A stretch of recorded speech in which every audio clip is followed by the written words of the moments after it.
Hello, I'm Dustin Isom, the founder of Botanic Attire, and I'd like to personally welcome you to my MBA 504 Sprint 24 assessment presentation. I know we're supposed to be presenting the experiment loop map Excel file. I wanted to just go ahead and flash that here just for a moment to give you a good view of all of the risky assumptions, the experiments, the expected results, the actual results, um, and my whole plan of this testing. There's a lot going on in here. And while I am flashing this, I decided to present this more formally in presentation format. So we will cover all of these details um, as thoroughly as possible. But you can see there's a lot of tests going on. The list goes on down to about 14 different variations, iterations of tests, a lot of CTA testing, a lot of ad or price or future price sensitivity testing. We'll cover all of this. I will be attaching this to my submission, so it will be there for review as well. But I wanted to go ahead and flash this before we jump into the presentation. I'm going to stop sharing for just a minute to pull up the presentation and we will get started. This up really quick.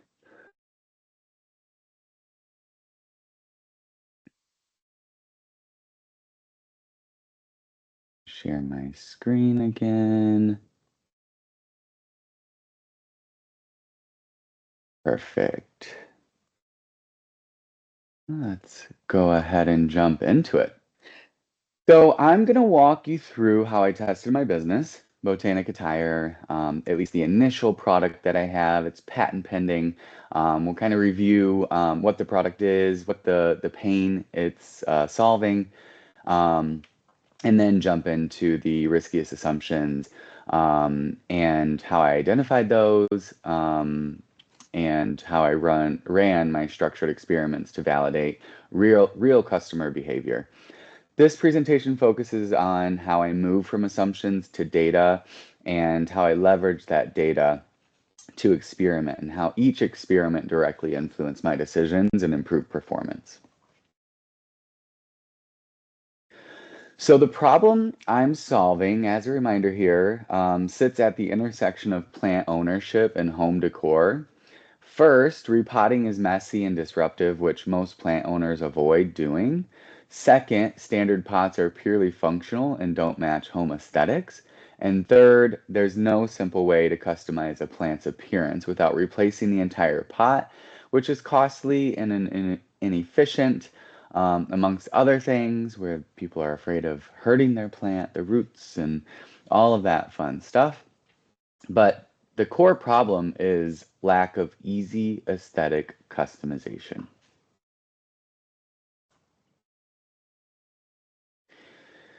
So my solution from Botanic Attire is a shrink-fit decorative wrap that transforms any nursery pot instantly. It requires no potting, no disruption to the plant, and can be applied in seconds. The key value is that it allows users to personalize their plant aesthetic easily, more affordably, and without much effort.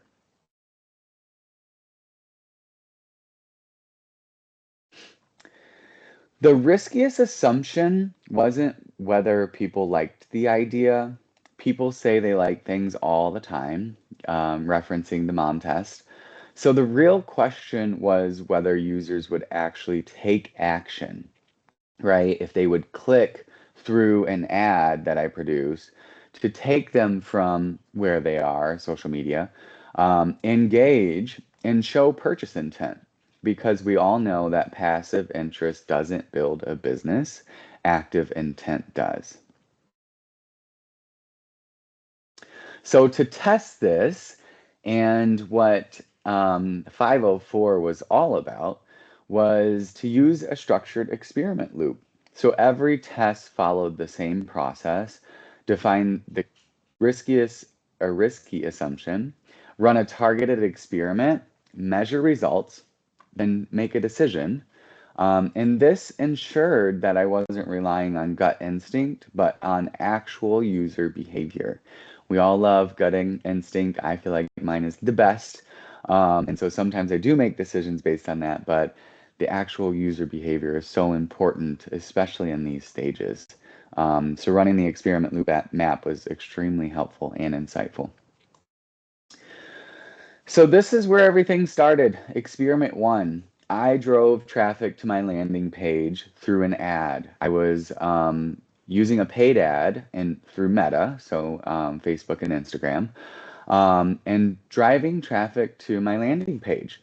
And once I did this in the initial stages, I was measuring baseline performance. And that looked like this. I saw a 2.95% click-through rate from the ad, um, bringing them to my landing page, which I thought was pretty solid. Um, More importantly, once they got to the landing page, I saw a 10.9% buy now click rate, which is pretty astronomical for CPG based on the research that I've done. But there's some other things happening. I'm not really showing price points. I'm not showing variations of product. And so once those things are there, that could drop quite a bit, and I do expect that. So about 1 in 10 users showed purchase intent. So that was very strong early signal that true demand does exist. So in this experiment, experiment two, I introduced a subscription model and made it clear the product wasn't available yet. I didn't really realize that that would change the click-through rate for buy now click-through. I honestly didn't put two and two together with that. I just thought that people would be excited, that they would want first access, and that they would understand that, it's still kind of a work in progress. But it resulted in a dramatic drop. My buy now engagement fell from 10.9% to 2.01%. It was an 80% decline. And that was the opposite of what I wanted by introducing the subscription option, the email capture. But this told me two things. Users were not willing to give their email, really. I just expected more, I guess, but I didn't really understand that email capture and subscription sign up was such a different metric than clicking buy now and just purchasing a product. People really don't, and even I know this. I hate subscriptions. I'm trying to clean up my email right now. People really don't want to give their email and have, annoying marketing emails coming through. And more importantly, I learned removing perceived availability kills intent, and that's exactly what I saw in this test. So again, this led to a critical insight for me. Perceived availability drives action. And that's what I want to do at this stage is really to be able to test what visitors would do when the product's available. So when users feel like they can act now, they engage. When the action becomes delayed or uncertain, they hesitate. So urgency and clarity are super essential at this stage of the funnel. Next, for experiment three, I refined my audience targeting a bit. I wanted to focus on the results I saw in those early stages of getting people to go to my ad and then measuring what happens from that point on with the click-through rate for the buy now button. And with those results, I saw that majority of the people, like almost all of them, were between the ages of 35 and 65, and they were female home decor enthusiasts and plant owners. Um, so I focused on just that niche going forward. And I continue to focus on that niche because it's helping me drive the cost of marketing down, which is exciting. But in doing that, this resulted in a 60% improvement in engagement, which is crazy to me. Didn't expect it to be that much. But this showed that even a strong product will underperform if it's shown to the wrong audience.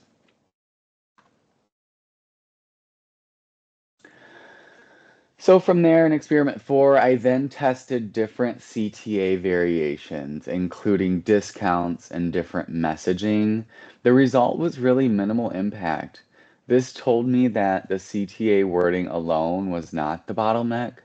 Um, However, when I eventually adjusted the structure, I removed the friction and I simplified the action.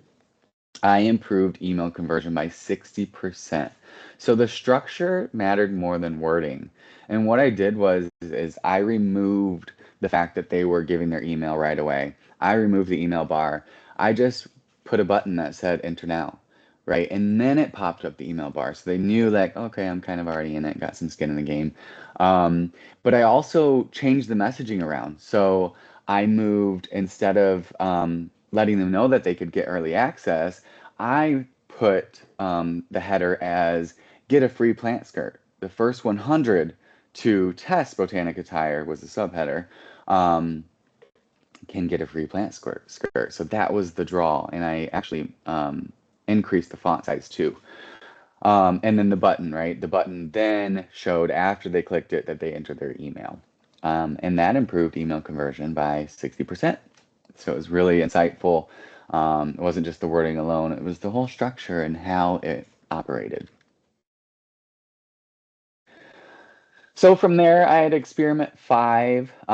In this experiment, I made a more significant change. I replaced view collection with personalized now. So this is about midway down my landing page. So if they did scroll down there, right, I wanted to see what or understand what was happening once they did. Were they falling off or were they actually investigating more? Were they engaging? Were they then clicking buy now? What could I keep them there longer? Which was the goal. So I first had view collection there. I updated it to personalize now, and then I added more product visuals directly next to the CTA. Because originally I did just replace the view collection with personalize now, and I had one photo of like more recent holiday wraps on there.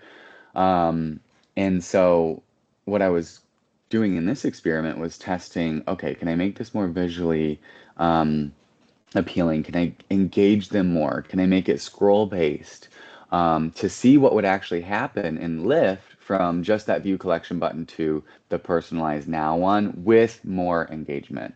Um, Excuse me. So I added more product visuals directly next to that CTA, and I added some holiday variations. I allowed them to scroll through it. And I added a personalize me one as well because eventually I will allow them to personalize the skirt. So I had two pots next to each other, one showing the personalized, like kind of dotted line in there, and then the other one showing my logo because I personalized it. So as I introduced the scroll-based interaction, um, it really helped to guide users into the decision moment instead of just a button next to one. So this was really a full redesign of the decision experiment and not just a button change. And the results of that was the redesign delivered. So the results were the strongest across all experiments that I ran, which is cool to see. Um, And it was really a combination of all those things that changed this because when I changed the button before, it didn't really do much. It was nominal. The conversion rate increased in this experiment from about just shy of 1% to 4.04%. So, those numbers seem small, but it was a 312% lift. So that's a huge lift. And like I said before, this was the single largest performance improvement I saw.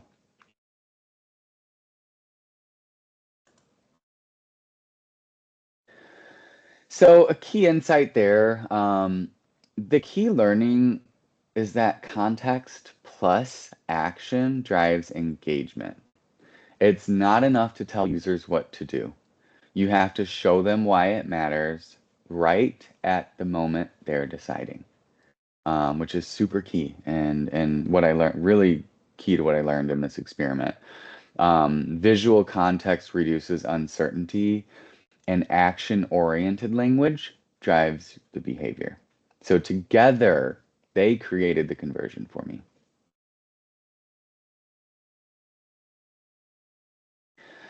And so this slide is kind of the full journey thrown into a funnel, which is kind of like my funnel across all tests, the key ones anyway. I had a ton of different variations of tests and experiments, but this slide shows the full journey. We started with strong baseline performance in the beginning, then saw a major drop from the subscription test, which was frightening to me. So I quickly changed that, then gradually improved.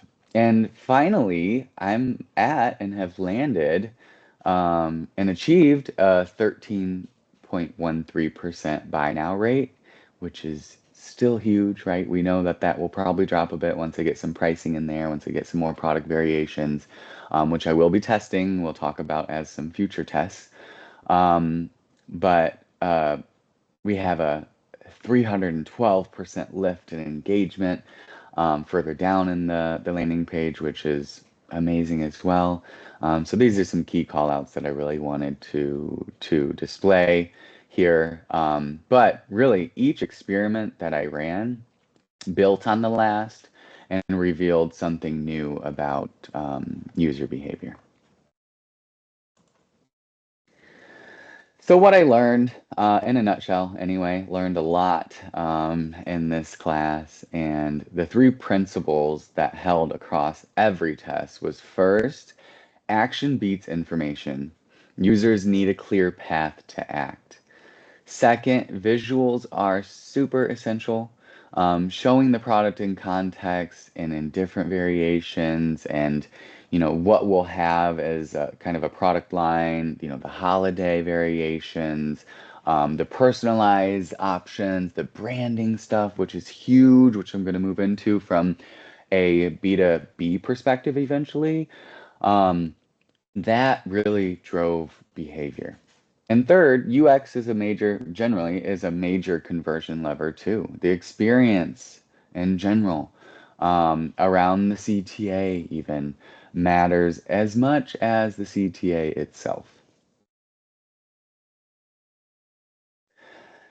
And this is, kind of like a validation again, slide. Just really saying that, I've validated two key things. First, that the demand is real. This was all cold testing, right? And cold marketing. These were all just through ads that I'm placing to a population of people. And it makes it even more real, which is really cool. But users are engaging. The niche that I'm targeting are showing up. They're engaging and showing intent. Second, engagement is proven, right? They are engaging, but how? And it's been proven with the right experience that I can drive strong interaction across the funnel. And the metrics really support this, including that 13.13% buy now rate, which I love, and the 312% lift in engagement in the product variations, the options, the scroll factor, and the personalize now button. And so now, what's next? I expect to grow from this. I have grown from this, but there's a lot more that I will test. And so next, I move from an experimentation to growth. I want to, eventually launch pre-orders to capture early demand and help test fulfillment. That way, production and everything else is aligned. Second, I am going to be scaling what works by increasing ad spend eventually and still targeting those winning audiences and experiences, right? Building upon what I learned in these tests. And third, continuing the experiment loop to refine pricing and design and conversion performance, everything. But the loop map never ends. And I think that's super critical to learn or to know as an entrepreneur is you always have to be tapping into your customers. And some of the immediate things that I'm going to be testing is the price points. Are they still going to click through at certain prices? Do I bundle things? Do I have a subscription model opportunity where they get holiday wraps showing up at, timely, and or are they more focused on the design, the aesthetic that they want for their home and buying those holiday wraps one off? And then also continuing to test the designs themselves and conversion performance after testing pricing and design and having all of this overlaid on each other. So the journey continues, and that's it.